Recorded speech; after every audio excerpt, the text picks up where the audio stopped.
The gunshot echoed across the Montana prairie as Zachary Rowe lowered his rifle, the rabbit now still in the tall grass. Spring of 1879 brought new life to his ranch, but feeding 4 growing children required constant vigilance. At 32, Zach had mastered many skills, but raising his children alone remained his greatest challenge. He slung the rabbit over his shoulder and headed back toward the modest homestead that had been his anchor for the last 3 years since his wife Sarah's passing. As he approached the split-rail fence marking the boundary of his yard, the sound of his children's laughter drifted through the warm afternoon air. Timothy, his eldest at 10, was chasing 8-year-old Rebecca around the oak tree, while the twins, Joseph and Julia, both 6, rolled in the spring grass without a care in the world. Zach paused, taking in the scene. Despite everything, they had found joy again. The weight on his shoulders lightened momentarily as he watched them play, their faces flushed with happiness and exertion. It was then that he felt the sensation of being watched. He looked up to see her standing at the fence. Grace Zimmerman, the new schoolteacher who had arrived in Cottonwood Springs just 3 weeks prior. Her honey-colored hair was swept up beneath a modest bonnet, but several strands had escaped to dance in the spring breeze. She wore a simple blue dress that somehow made her eyes appear even more vibrant against her fair skin. "Mr. Rowe," she called, smiling warmly. "I hope I'm not intruding." Zach straightened, suddenly conscious of his appearance: worn trousers, suspenders over a faded shirt, and several days' worth of stubble on his jaw.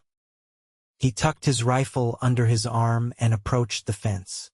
"Miss Zimmerman," he greeted, tipping his hat. "Not intruding at all.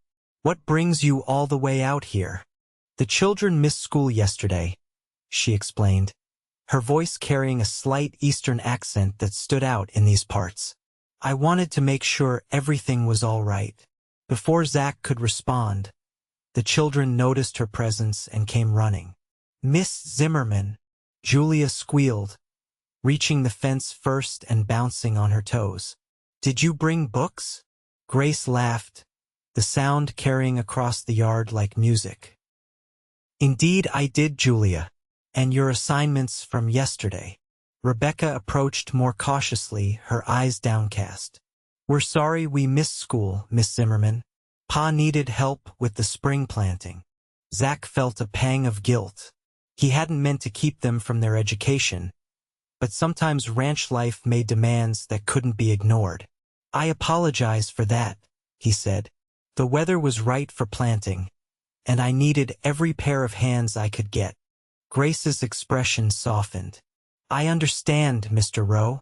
Life out here follows its own schedule." She reached into her satchel and pulled out several books and papers. "But perhaps we can ensure they don't fall behind." The children gathered around as she passed the materials over the fence, explaining what each of them had missed.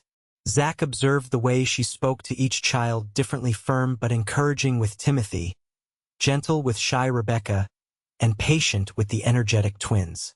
"Would you like to come in for some coffee, Miss Zimmerman?"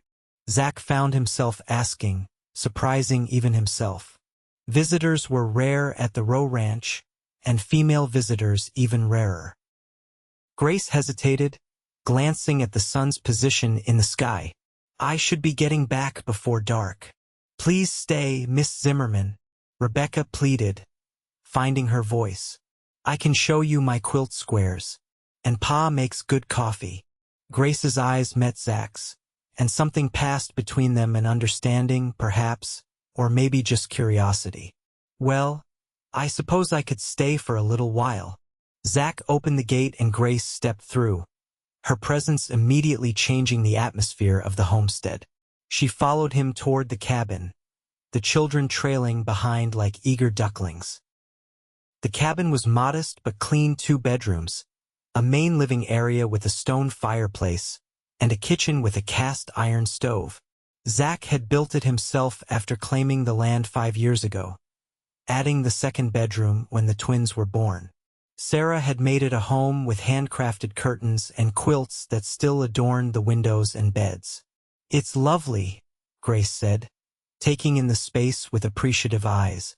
You've built quite a home here, Mr. Rowe. Zach, he corrected, setting the rabbit down on the outside preparation table. Everyone just calls me Zach. Zach? She repeated with a smile. And I'm Grace. He busied himself with the coffee, conscious of her watching him move around the kitchen. The children had scattered, Timothy taking responsibility for hanging up Grace's shawl, Rebecca retrieving her quilt squares, and the twins peering at Grace from behind the kitchen table with undisguised curiosity. How long have you been teaching, Miss Grace? Zach asked, needing to fill the silence. 3 years, she replied, accepting a chair at the table. I taught in Boston before answering the advertisement for Cottonwood Springs. Boston to Montana Territory is quite a change. Grace's fingers traced the grain of the wooden table. Sometimes change is exactly what one needs. There was a story there, Zach sensed, but he didn't press.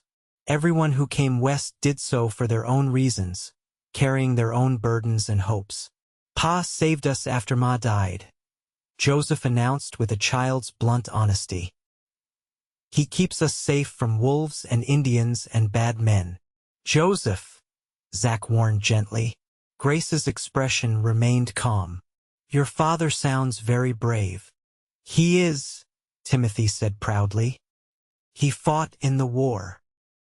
Grace looked at Zach with newfound interest. The war between the states? Zach nodded reluctantly. Union cavalry. Seems a lifetime ago now.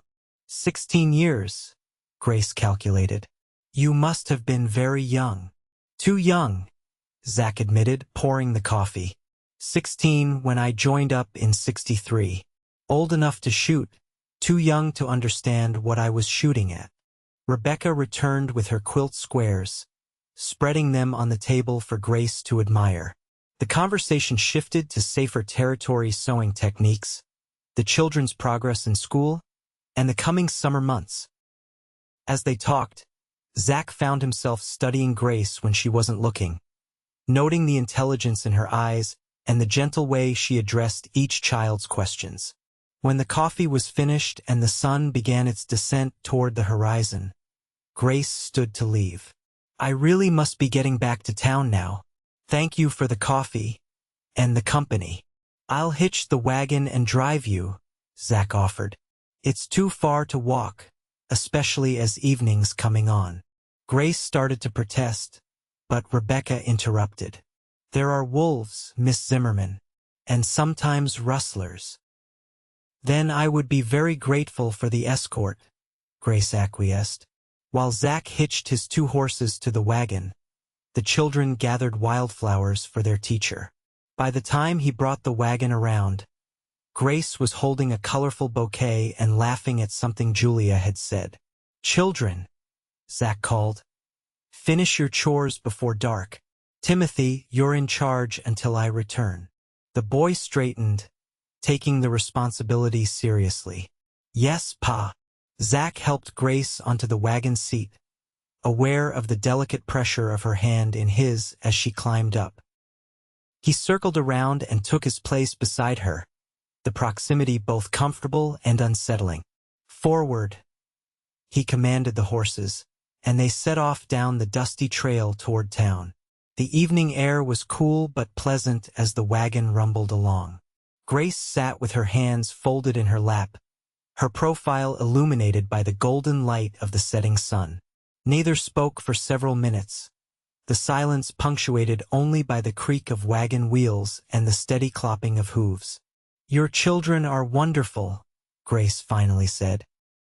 You've done well with them, especially under difficult circumstances. I've done my best, Zach replied, keeping his eyes on the trail. Some days are harder than others. How long has it been since your wife passed? 3 years this summer. Childbirth fever. The words still caught in his throat sometimes. Doctor couldn't save her or the baby. Grace's hand moved to rest gently on his forearm. I'm sorry, Zach. Truly. He nodded, not trusting himself to speak immediately. Her hand remained on his arm, a comfort he hadn't realized he'd been missing. "What brought you to Cottonwood Springs?" he asked, changing the subject. "It's not exactly Boston." Grace withdrew her hand and looked toward the horizon. "I wanted somewhere new, somewhere I could make a difference." She hesitated. "And somewhere far from certain memories." "Running from something?" She gave a small, sad smile. "Perhaps running toward something instead." They crested a hill, and the small town of Cottonwood Springs came into view in the valley below, a collection of wooden buildings along a main street, smoke rising from chimneys, lanterns beginning to glow in windows. "It must have been quite an adjustment," Zach observed. Grace laughed lightly. "Indeed, the silence was the strangest part at first. Boston never truly sleeps. But here, the nights are so absolutely quiet." "You get used to it," Zach said. "Start hearing things you never noticed before: coyotes in the distance, wind through the grass, your own thoughts." "That last one can be dangerous," Grace remarked. "Depends on the thoughts, I reckon." Their eyes met briefly, and Zach felt something shift between them, a recognition, perhaps, of shared understanding. Both had weathered storms and carried scars. Both were rebuilding. As they approached the town, Grace pointed to a small house at the edge of the settlement. "That's me there. Mrs. Hollister rents me the upstairs room." Zach guided the wagon to the front of the modest two-story house and set the brake. He jumped down and offered Grace his hand, which she accepted with a smile. "Thank you for the ride, and for the coffee," she said as her feet touched the ground. "It was lovely meeting your family properly. The children would be pleased if you visited again," Zach found himself saying. "Perhaps Sunday after church? We could have dinner." The invitation surprised them both. Zach hadn't entertained a guest for a proper meal since Sarah died. Grace's eyes widened slightly, then warmed. "I would like that very much." From inside the house, a voice called, "Grace? Is that you, dear?" "Yes, Mrs. Hollister," Grace called back. "I'll be right in." To Zach, she added, "My landlady worries, as she should. It's getting dark." Grace nodded, taking a step toward the house. "Until Sunday, then?" "Until Sunday," Zach confirmed, tipping his hat. He waited until she was safely inside before climbing back onto the wagon and turning the horses toward home. As he rode through the gathering dusk, Zach realized he was smiling for the first time in longer than he could remember. The next morning dawned bright and clear. Zach woke before sunrise as usual, his mind already cataloging the day's tasks. Spring on a ranch meant endless work: fences to mend, crops to tend, livestock to care for. He roused the children, and together they completed the morning chores: collecting eggs, milking the cow, feeding the animals. Over a breakfast of cornbread and bacon, Timothy looked at his father curiously. "Pa, do you like Miss Zimmerman?" Zach nearly choked on his coffee. "She's a fine teacher." Rebecca giggled. "That's not what Timothy means." "She's pretty," Julia offered helpfully. "And she smells like flowers." "And she's smart," Joseph added, not to be outdone. "She knows about dinosaur bones and faraway places." Zach set down his cup.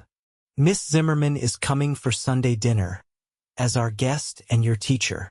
I expect you all to be on your best behavior." The children exchanged glances that contained entire conversations. Timothy smiled knowingly, Rebecca looked pleased, and the twins bounced in their seats with excitement. "Can we make a cake?" Rebecca asked. "Ma's apple cake?" The mention of Sarah's recipe brought a momentary pang, but Zach nodded. "If we have all the ingredients, yes." That's settled. They finished breakfast and the children headed off to school, properly dressed and with their assignments completed. Zach watched them go, for figures growing smaller along the path to town, before turning to his solitary work. The morning passed quickly as Zach repaired a section of fence damaged by winter storms. The physical labor was satisfying, allowing his mind to wander. He found himself thinking of Grace's smile, the intelligent gleam in her eyes, the gentleness with which she spoke to his children. It had been so long since he'd noticed such things about a woman. Guilt followed the thoughts. Was it disloyal to Sarah's memory to feel this flicker of interest in someone else? She had made him promise, in those final days, that he wouldn't spend his life alone. "Find someone kind," she had whispered, her hand weak in his. "The children need a mother, and you need a partner." He had agreed to ease her passing, never truly believing he would or could fulfill such a promise. Around midday, he was startled from his thoughts by the approach of a rider. He straightened, shading his eyes against the sun, and recognized Sheriff Daniel Morgan on his distinctive palomino. "Zach," the sheriff greeted, dismounting with the stiffness of a man who'd spent too many years in the saddle. At 55, Morgan was showing his age, but his eyes remained sharp and his gun hand steady. "Sheriff," Zach returned, driving one last nail into the fence post before setting down his hammer. "What brings you out this way?" Morgan accepted the canteen Zach offered and took a long drink. "Passing through on my way back from the Peterson place. Thought I'd warn you had reports of the Blackwell gang operating in the territory again." Zach's jaw tightened. The Blackwell gang, three brothers and their assorted accomplices, had been terrorizing the region for years, rustling cattle, robbing stagecoaches, and worse. "They hit somewhere nearby? Staged to Helena 3 days ago, and the Abernathy Ranch lost a dozen head last week." Morgan handed back the canteen. "Just keep your eyes open and your rifle loaded. Always do." Zach had encountered the Blackwells once before, 2 years prior, when they'd attempted to steal his horses. He'd driven them off with a few well-placed shots, but not before taking a bullet in his left shoulder, a wound that still ached before rain. "Here you've been spending time with the new schoolteacher," Morgan said, his weathered face creasing in a knowing smile. News traveled fast in small communities. Zach sighed. "She visited the children yesterday. I drove her home. She's a fine woman. Town's lucky to have her." Morgan adjusted his hat. "Woman like that won't stay single long out here." "I'm well aware," Zach replied dryly. The sheriff chuckled. "Just making conversation." He mounted his horse with a grunt of effort. "Remember what I said about the Blackwells, and maybe consider cleaning yourself up a bit if you're courting Miss Zimmerman." "I'm not courting anyone," Zach protested, but Morgan was already riding away, his laughter carrying on the breeze. Alone again, Zach ran a hand over his stubbled jaw. Perhaps a shave wouldn't be the worst idea before Sunday. The remainder of the week passed in a blur of activity. The children returned from school each day bursting with news and observations, many concerning their teacher. Grace had read them a story about knights and dragons. Grace had taught them a new song. Grace had praised Rebecca's handwriting and Timothy's arithmetic. By Saturday, Zach had heard so much about Grace Zimmerman that he felt he knew her far better than their brief interactions would suggest. Still, anticipation for the next day's dinner had him unusually distracted. He found himself taking extra care with preparations, sweeping the cabin floor, polishing the seldom-used good dishes that had been a wedding gift, even cutting fresh wildflowers for the table. The children noticed his efforts with varying degrees of amusement and approval. Timothy helped without comment, though his knowing glances spoke volumes. Rebecca threw herself into preparing the apple cake, consulting Sarah's handwritten recipe book with reverence. The twins simply buzzed around like excited bees, getting underfoot but spreading infectious joy. Sunday morning brought perfect weather, clear skies, mild temperature, a gentle breeze carrying the scent of spring blossoms. The Rowes attended the small church in town as they did most Sundays, arriving early to secure their usual pew. Grace was already there, helping the minister's wife arrange hymnals. She wore a dress of deep green that complemented her fair coloring, her hair arranged more elaborately than Zach had seen before. When she noticed them, her smile was immediate and warm. The children rushed to greet her while Zach followed more sedately, conscious of the many eyes watching their interaction. In a town the size of Cottonwood Springs, the arrival of an unmarried schoolteacher created endless speculation, and her apparent friendliness with the widowed rancher would certainly fuel gossip. "Good morning, Zach," Grace said when he approached, her use of his first name drawing raised eyebrows from nearby parishioners. "Miss Zimmerman," he replied more formally, aware of their audience. "You're looking well this morning." A slight blush colored her cheeks. "Thank you. As are you." Her eyes took in his clean-shaven face and best shirt with apparent approval. The service proceeded as usual: hymns, prayers, a sermon about springtime renewal that seemed particularly applicable this year. Throughout, Zach found his attention straying to Grace, seated across the aisle with Mrs. Hollister. Once, their eyes met during a hymn, and neither looked away until the final note faded.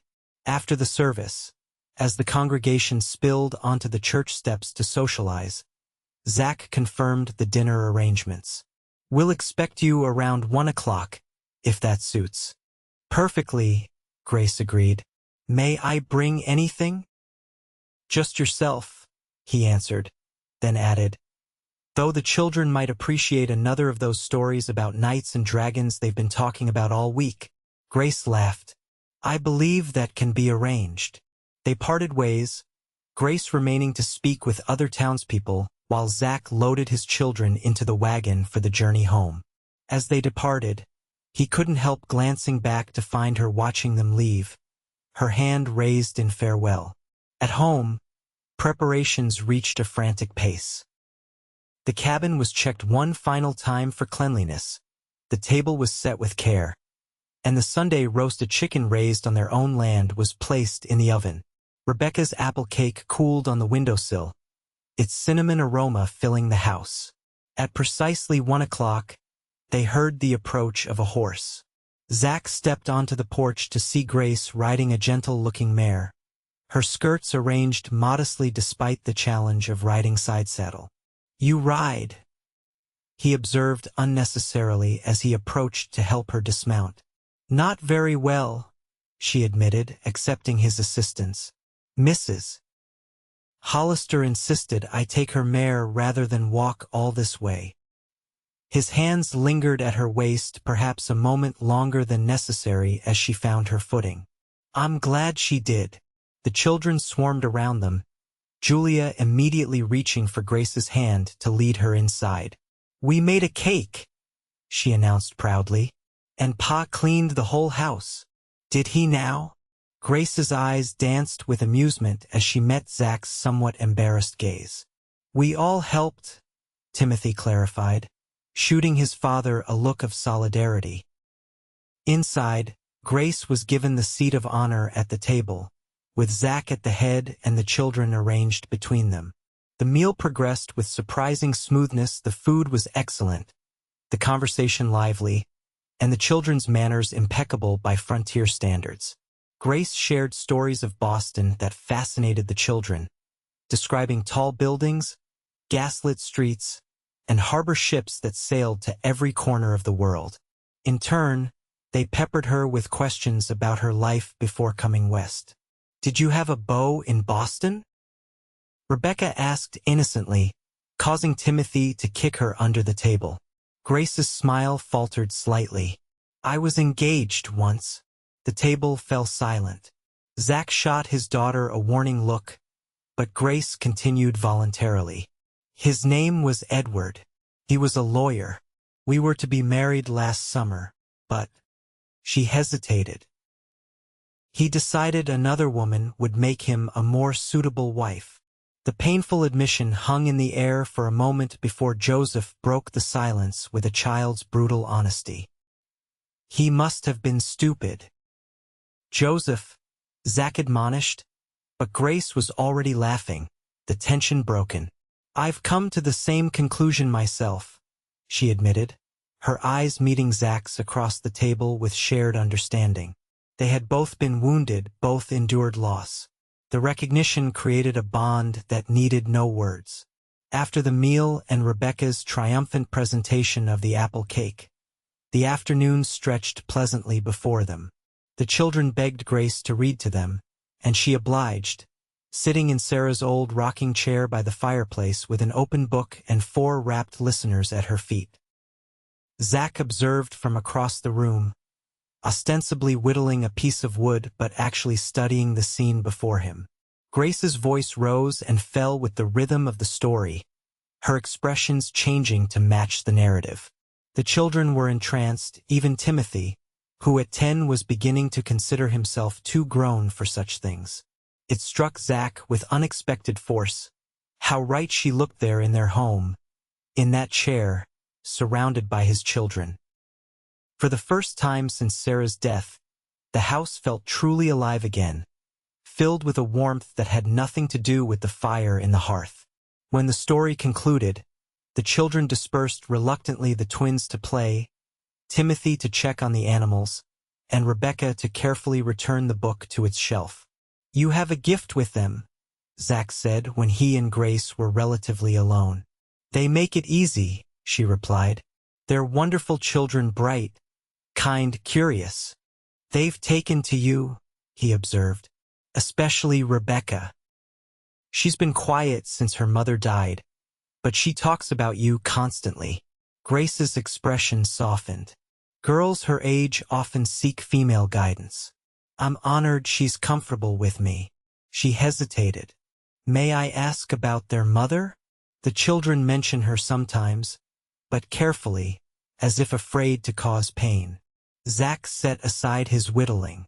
"Sarah was extraordinary, patient, loving, stronger than anyone I've ever known. We met after the war, married in '67. She built this place with me, nail by nail." His voice grew rough with emotion. "When she died, it was like the sun went out. The children were devastated. So was I. Yet you carried on," Grace said softly. "You kept them together, kept this home. What choice did I have?" He shrugged. "They needed me. Many men would have sent them to relatives, or remarried quickly out of necessity. Your devotion to them is remarkable." Before Zach could respond, a commotion outside drew their attention. Timothy's voice called urgently, "Pa! Come quick!" Zach was on his feet instantly, moving to the door with Grace close behind. Outside, Timothy stood by the corral, pointing toward the northern pasture where a column of smoke rose against the blue sky. "Fire!" Grace asked, alarmed. Zach's expression darkened. "Signal smoke. Apache." He strode toward the house, returning moments later with his rifle. "Timothy, get everyone inside. Bar the door. You know where the shotgun is." "Yes, sir," the boy replied, his young face serious. "What's happening?" Grace asked, her voice steady despite the evident concern in her eyes. "Probably nothing," Zach assured her, though his posture suggested otherwise. "But that's a warning signal from White Hawk's band. We have an understanding they alert me to trouble. I help when I can." "You're friendly with the Apache?" Grace seemed surprised. "White Hawk's life debt to me. His son was caught in a flash flood 2 years back. I happened to be there." Zach checked his ammunition. "Stay with the children. I won't be long." "Be careful," Grace said softly. Their eyes met, and Zach found himself making a promise he hadn't intended. "I will. We have unfinished conversations, you and I." He mounted his horse without another word, riding toward the smoke signal with a sense of foreboding. As he crested the hill that marked his property line, he saw White Hawk waiting, his painted pony standing motionless in the tall grass. "Rowe," the Apache greeted in accented English. "Bad men come. 3 brothers. Many guns. The Blackwell gang. Sheriff Morgan's warning had been timely. When White Hawk pointed to the sun, then to its position on the western horizon. Before dark, they camp now 2 miles north. Drink fire water. Talk of rancher who shot at them. Talk of schoolteacher woman. A cold dread settled in Zach's stomach. The Blackwells remembered him, and somehow they knew about Grace. Their reputation with women was as vicious as their handling of men who crossed them. How many? 5 men. Many guns. White Hawk repeated, emphasizing the threat. I go now. Cannot help more. Soldiers, watch my people. Zach nodded in understanding. The uneasy peace between settlers and the remaining Apache bands was fragile. White Hawk risked much by warning him. Thank you, my friend. The Apache touched his chest in a gesture of respect, then turned his pony and disappeared into the landscape as if he'd never been there. Zach raced back to the homestead, his mind working through options. 5 armed men against 1. If they came for revenge, they wouldn't hesitate to harm the children or Grace. He needed to get everyone to safety. When he reached the yard, Grace was standing on the porch, arms crossed against the cooling afternoon air. The children were still safely inside. Trouble? She asked as he dismounted. The Blackwell gang is headed this way, he confirmed grimly. We need to leave now. They'll be here before nightfall. To her credit, Grace asked no unnecessary questions. What do you need me to do? Help the children pack essentials. 1 bag each, nothing they can't carry. Zach was already moving toward the barn. I'll hitch the wagon. Within 20 minutes, the wagon was loaded with supplies, weapons, and 4 subdued children. Zach had explained enough for them to understand the danger without causing panic. They'd been through hard times before. They trusted their father to protect them. Where will we go? Grace asked as she climbed onto the wagon seat, Julia on her lap. Hollister's Mill, Zach decided, taking the reins. It's defensible, and there's safety in numbers. The abandoned gristmill lay 10 miles east, where several families had taken refuge during past troubles. Its stone walls, elevated position, and proximity to the creek made it a natural fortress. They departed quickly, leaving the homestead locked but otherwise undefended. Property could be rebuilt. Lives could not be replaced. As they drove away, Zach caught Grace watching him, her expression a mixture of concern and something else, admiration. Perhaps. You're handling this very calmly, he observed. She offered a tight smile. Panic helps no one. Besides, I trust you know what you're doing. Her confidence warmed him, even as the gravity of their situation pressed down. The Blackwells were notorious for their cruelty. If they caught up to the wagon on the open road. Zach urged the horses faster, taking the less obvious route to the mill through wooded areas where possible. The children remained quiet, sensing the tension. Even the normally chatty twins kept their observations to whispers. They had traveled perhaps 5 miles when the sound of distant hoofbeats reached them.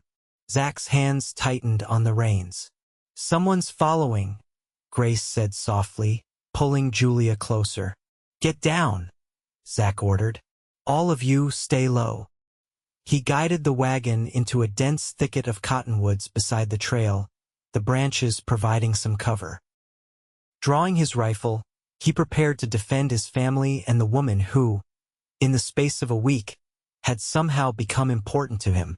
The riders appeared around the bend, 3 men on horseback, moving at a steady trot. Not the full Blackwell gang, but enough to present a serious threat. Zach recognized Ezra Blackwell in the lead, a tall man with a distinctive scar across his cheek, a souvenir of their previous encounter. Stay absolutely still, he whispered to the huddled figures in the wagon. Not a sound.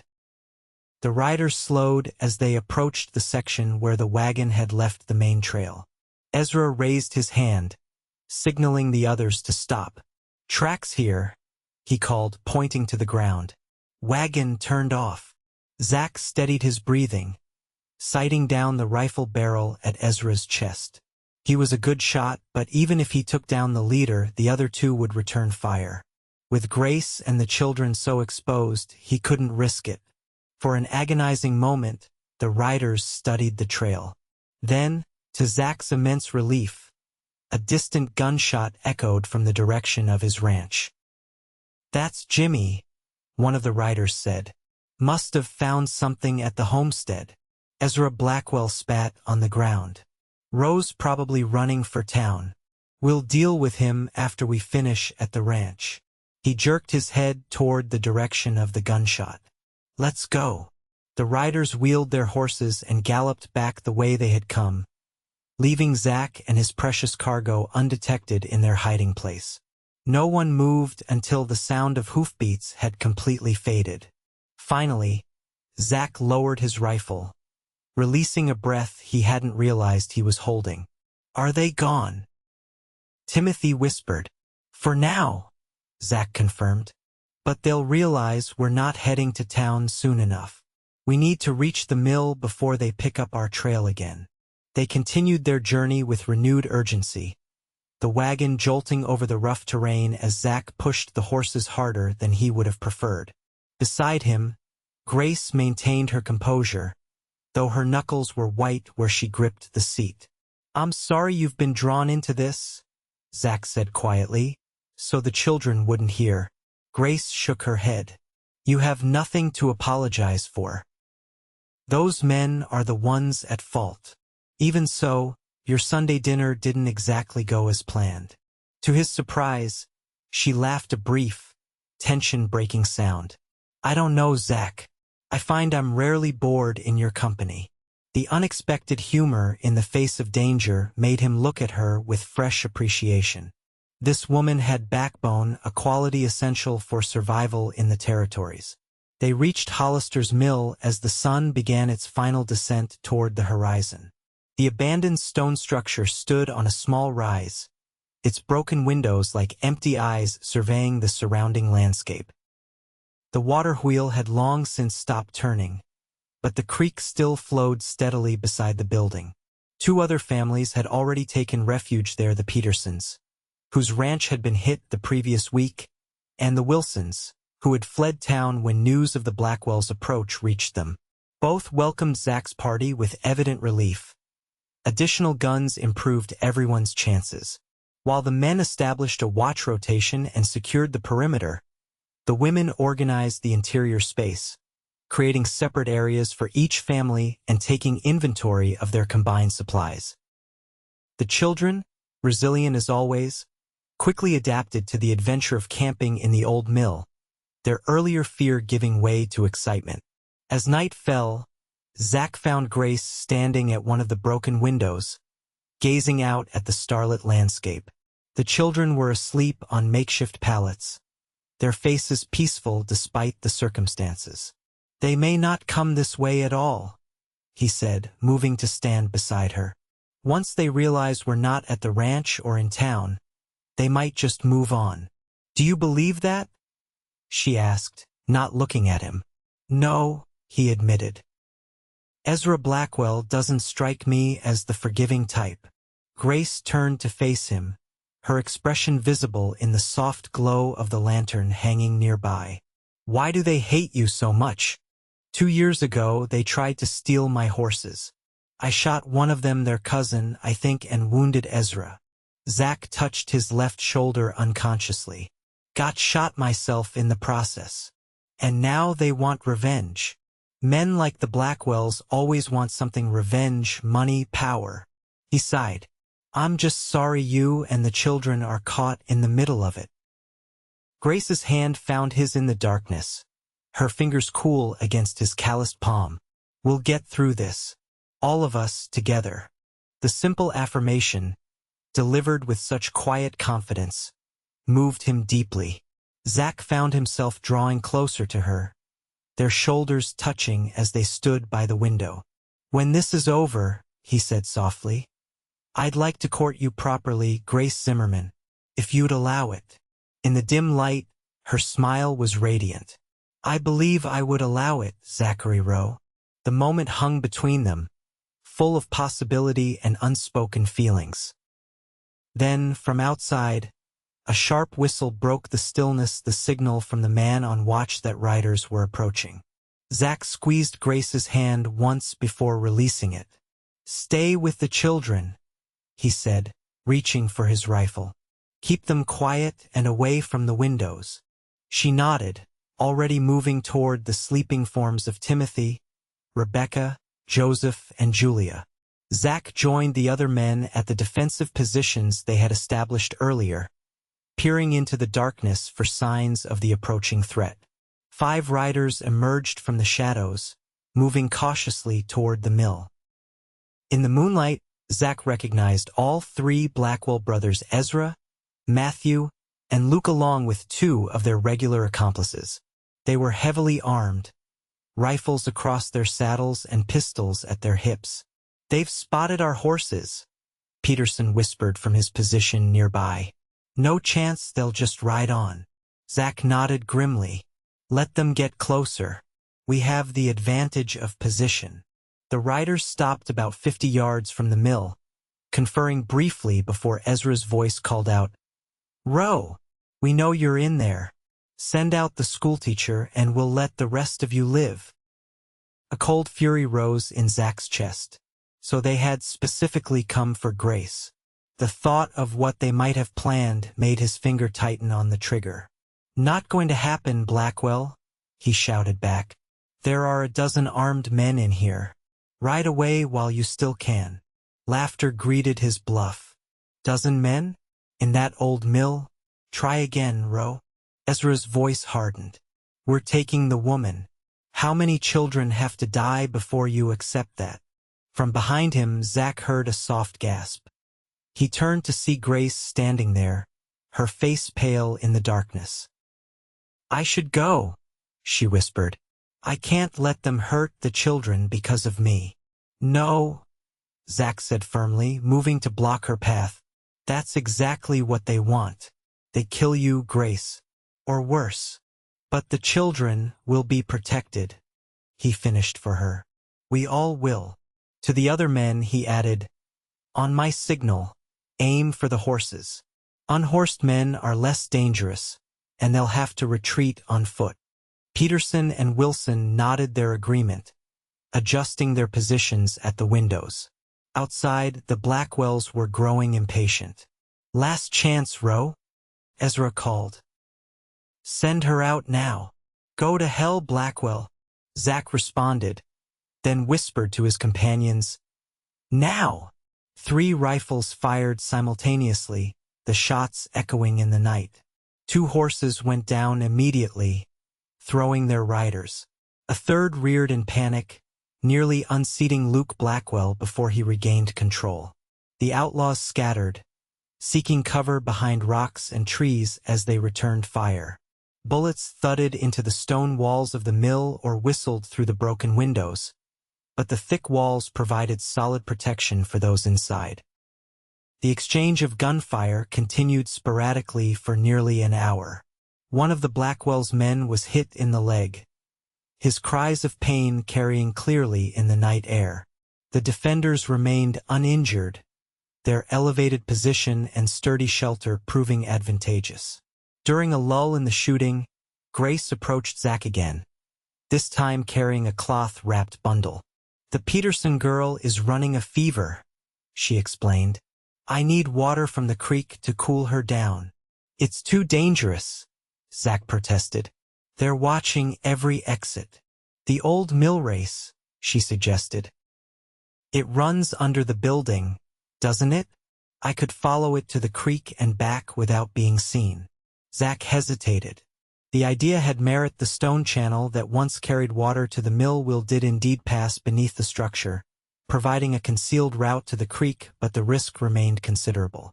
I'll go, he decided. You stay with the children. Grace shook her head firmly. You're needed here to defend the mill.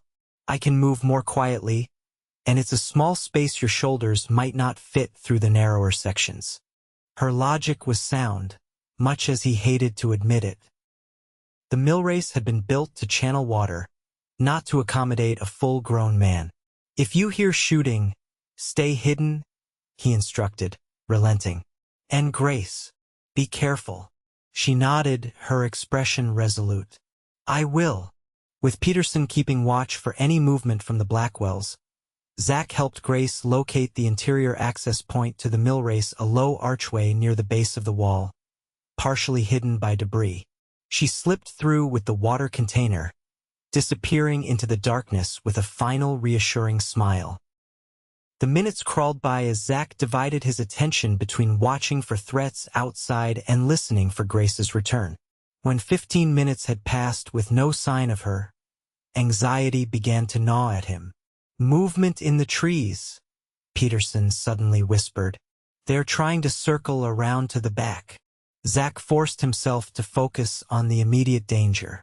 "Wilson, cover the rear windows. They're looking for a weakness." The renewed exchange of gunfire was brief but intense. One of the Blackwells, Matthew, Zach thought, made a dash toward the mill's back entrance but was driven back by well-placed shots from Wilson. When silence fell again, Zach returned to the mill race opening, his concern for Grace overwhelming. Just as he was preparing to follow her path, he heard a faint scraping sound from within the stone channel. Moments later, Grace emerged, soaking wet but triumphant, the container full of creek water. "What happened?" he asked, helping her to her feet. "I had to submerge completely when one of them came to the creek," she explained, water dripping from her sodden clothing. "I don't think he saw me, but I waited to be certain." Relief washed over Zach, followed immediately by admiration for her courage. "You're remarkable, Grace Zimmerman." She handed the water to Rebecca, who had been helping care for the Peterson girl, then turned back to Zach with determination in her eyes. "I have an idea." The creek bends around behind their position.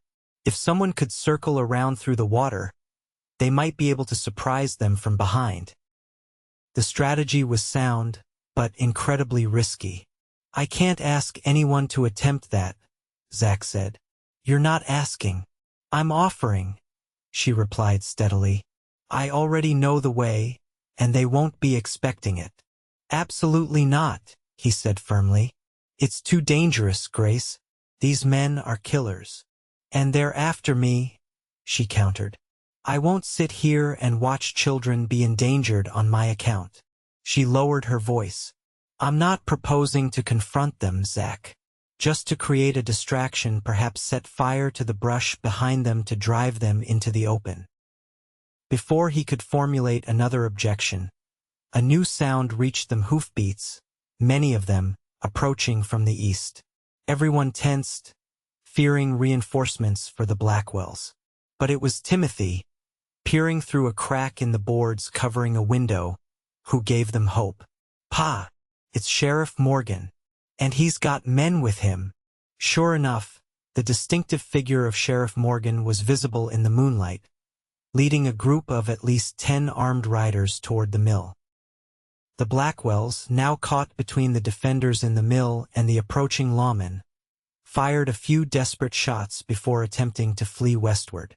Their escape was short-lived. Morgan's posse had anticipated this move and split their forces accordingly. Within minutes, the night was filled with shouts, gunfire, and the sound of men surrendering.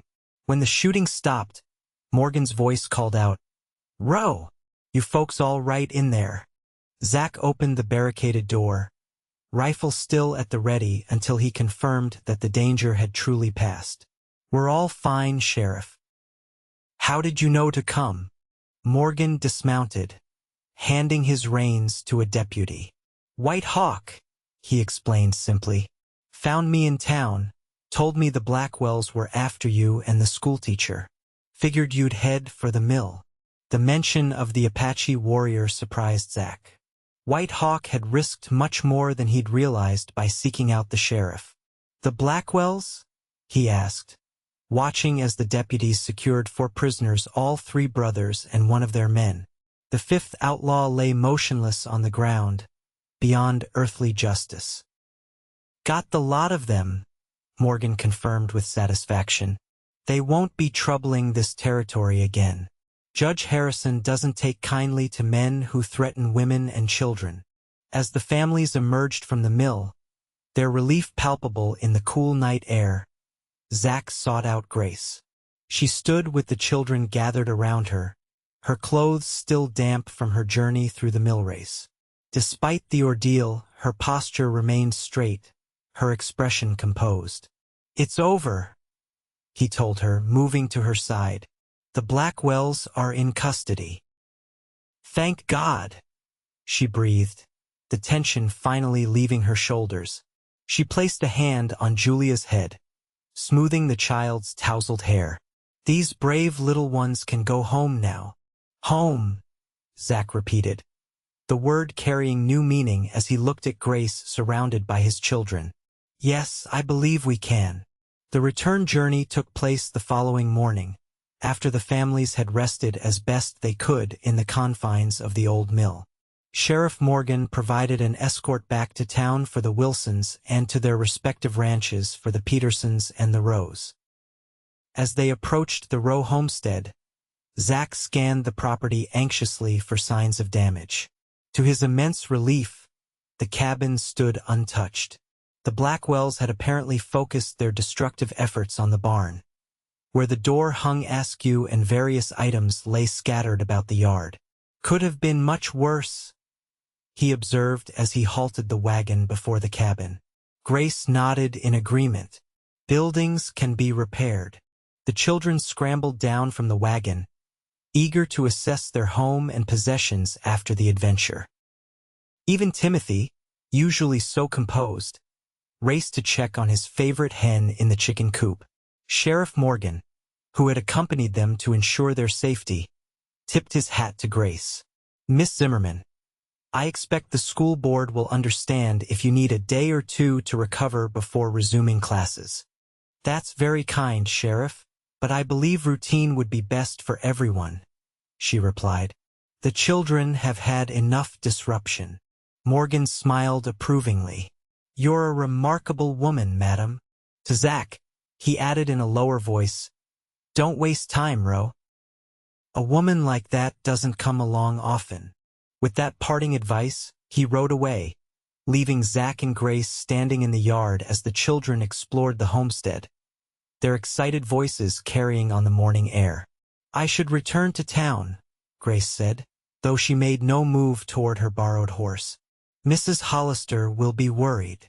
"Stay," Zach said simply. "Just a little longer." She studied his face, her own expression softening. "All right." They moved to sit on the porch steps, watching the children play in the yard as if the previous day's dangers had never existed. The resilience of youth was a marvel already. Timothy was organizing a game, Rebecca was checking her garden, and the twins were chasing each other around the oak tree, their laughter bright in the morning sunshine. "They bounce back so quickly," Grace observed. "Children are stronger than we give them credit for," Zach agreed. "But they also need stability, security." He turned to look at her directly. "Someone to care for them, to love them." Grace met his gaze steadily. "Are we speaking of the children now, Zach?" "Not entirely." He took a deep breath, finding courage in the memory of her steady presence during the crisis, her willingness to protect his family at risk to herself. "I meant what I said last night, before the Blackwells arrived. I want to court you properly, Grace. I want to see where this feeling between us might lead." Her hand found his on the weathered wood of the porch step. "I would like that very much." "It won't be easy," he warned. "Ranch life is hard, especially for someone used to city comforts." Grace's laugh was warm and genuine.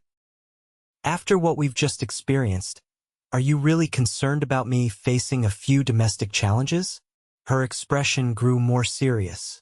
"Besides, I left Boston seeking something real, something meaningful. I believe I may have found it here." Before Zach could respond, Rebecca approached from the garden, a bunch of wildflowers clutched in her small hand. "These are for you, Miss Zimmerman," she said shyly, "for being brave last night." Grace accepted the bouquet with evident emotion. "Thank you, Rebecca. They're beautiful."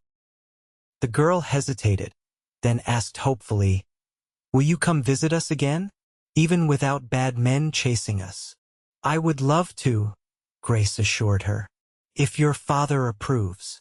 Rebecca looked at Zach expectantly. He smiled, feeling a lightness in his heart that had been absent for too long. "Miss Zimmerman is welcome here any time," he told his daughter. "In fact, I hope she'll become a regular visitor." The joy that spread across Rebecca's face was matched by the warmth in Grace's eyes as their gazes met over the child's head. Something precious was beginning here, Zach realized, not just between him and Grace, but within the fabric of their small family. Later that day, after helping restore order to the barn and sharing a simple lunch with the family, Grace prepared to return to town. Zach insisted on accompanying her, unwilling to let her ride alone after the previous day's events. As they rode side by side along the trail to Cottonwood Springs, the late afternoon sun bathed the landscape in golden light. Grace looked at home in the saddle now, her initial tentativeness replaced by growing confidence. "Will you have dinner with me Saturday evening?" Zach asked. "In town at the hotel restaurant. A proper outing without outlaws or emergencies." Grace smiled, the breeze catching strands of her honey-colored hair. "That sounds wonderful. And perhaps you might join us for church on Sunday, and dinner afterward?" "The children would be delighted." "I would be delighted as well," she replied. "Though perhaps this time we should avoid discussions of the Apache and signal fires during the meal." Her teasing made him laugh, the sound startling a pair of quail from the brush beside the trail. "I make no promises. Life has a way of being unpredictable around here."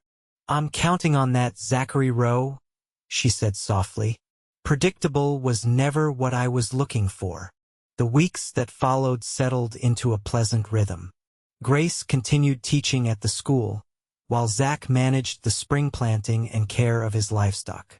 They saw each other regularly at church, during her visits to the ranch, and on their weekly dinner outings in town.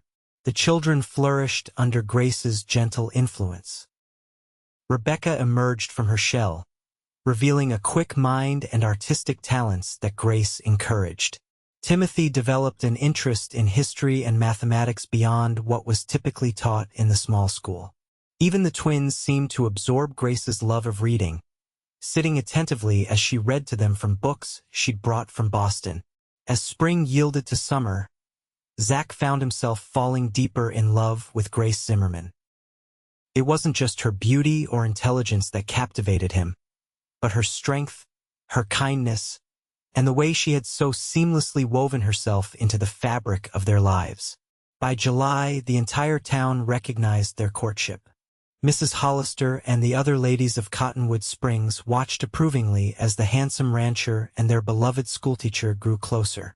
Sheriff Morgan took particular satisfaction in their developing relationship, reminding Zach frequently that he had advised him not to waste time.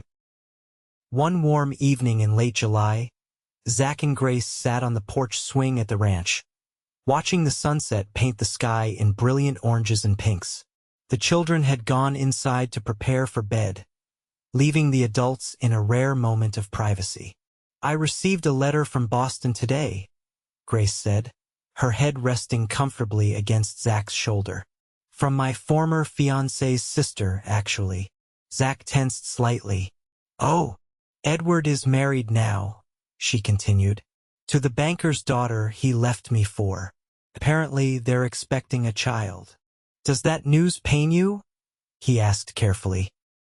Grace lifted her head to look at him directly. "That's what surprises me. It doesn't pain me at all. In fact, I found myself feeling grateful to him. Grateful. If he hadn't broken our engagement, I would never have come west." Her hand found Zach's, their fingers intertwining naturally. I would never have found this place, these children. You. The simple admission touched him deeply. Zach raised their joined hands and pressed a kiss to her knuckles. Then I find myself grateful to him as well, though I still think he was a fool to let you go. Grace smiled, her eyes reflecting the last golden rays of sunlight. Perhaps some people are meant to find each other, even if the path is winding.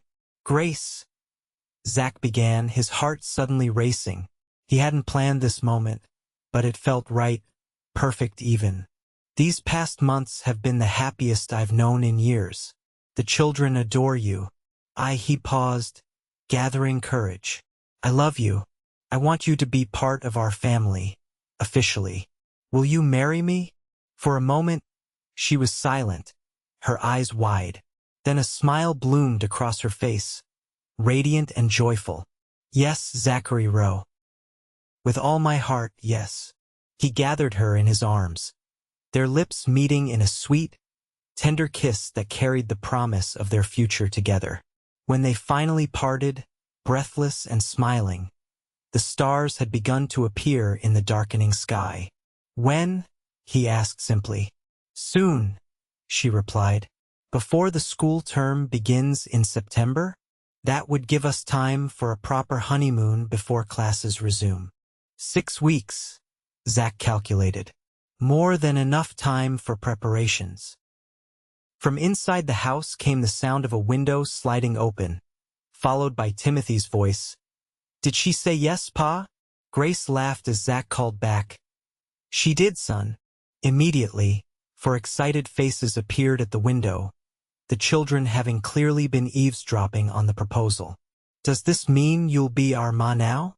Julia asked eagerly. Grace's eyes filled with tears of happiness. If you'd like me to be. We would, Rebecca said softly. Very much. The wedding took place on a perfect August afternoon, with the entire town of Cottonwood Springs in attendance. The small church was decorated with wildflowers gathered by the children, and Sheriff Morgan proudly gave the bride away. Grace wore a simple white dress ordered from Denver, while Zach and the children were attired in their finest clothes, faces scrubbed and hair slicked down for the occasion. The celebration afterward was held at the Rowe Ranch, with tables set up under the cottonwood trees and lanterns hung from the branches. There was music, dancing, and enough food to feed the county, thanks to the combined efforts of the town's women who had taken Grace into their hearts. As the sun began to set, Zach found himself standing at the fence, watching his children play with the other young ones from town. They were laughing, their faces flushed with excitement and happiness. He felt a presence beside him and turned to see Grace, his wife, smiling at him, her eyes reflecting the golden light of evening. In that moment, Zach was struck by how perfectly the scene mirrored their first real meeting, when he had looked up to see her smiling at the fence while his children played in the yard. Happy? She asked, slipping her arm through his. More than I ever thought possible, he answered truthfully. And you? Completely. She leaned against him, her head finding its familiar place on his shoulder. I was thinking about the journey that brought us here, all the twists and turns, the heartache and hope. Zach nodded, understanding exactly what she meant. Everything led us to this moment. They stood together, watching as Timothy showed the younger children how to catch fireflies in the gathering dusk. Rebecca, in her pretty flower girl dress, directed the proceedings with newfound confidence. The twins darted about, their laughter carrying on the warm evening air. Our family, Grace said softly. Our family, Zach agreed, turning to kiss his bride as the first stars appeared in the Montana sky. 5 years later, Zach stood once again at the fence line of his ranch, watching his children play in the yard. The property had grown as had the family. The original cabin had been expanded to accommodate their increasing numbers, and a proper schoolhouse now stood on the property where Grace taught not only their children but those from neighboring ranches as well. Timothy, now 15, was becoming a fine young man, with his mother's intelligence and his father's steady nature. Rebecca, at 13, showed promise as an artist, her drawings already sought after in town. The twins, Joseph and Julia, had just turned 11, their energy undiminished by the passing years. And running among them, chasing a ball with determined concentration, was 3-year-old Samuel, the son born to Zach and Grace in their 2nd year of marriage. Beside the oak tree, Grace sat on a blanket with their newest addition, 6-month-old Sarah, named for the mother the older children still remembered with love. As Zach watched, Grace looked up from the baby and smiled at him across the yard, her face as beautiful to him now as it had been that first day at the fence. She was his partner in every sense in parenting, in building their ranch, in creating the life they shared. He crossed the yard to join his family, his heart full as the children's laughter surrounded him. Grace reached up to take his hand as he sat beside her on the blanket. "What were you thinking about, standing at the fence?" she asked, leaning against him comfortably. "How fortunate I am," he replied, his arms circling her shoulders. "How different our lives might have been if you hadn't stopped by that day to check on the children." Grace smiled, her fingers intertwining with his. "Some things are meant to be, Zachary Rowe. I believe we would have found each other somehow." As the afternoon sun bathed the Montana landscape in golden light, Zach knew she was right. Their path had not been easy or straight, but it had led them exactly where they were meant to be together, surrounded by their children's laughter, building a future filled with love.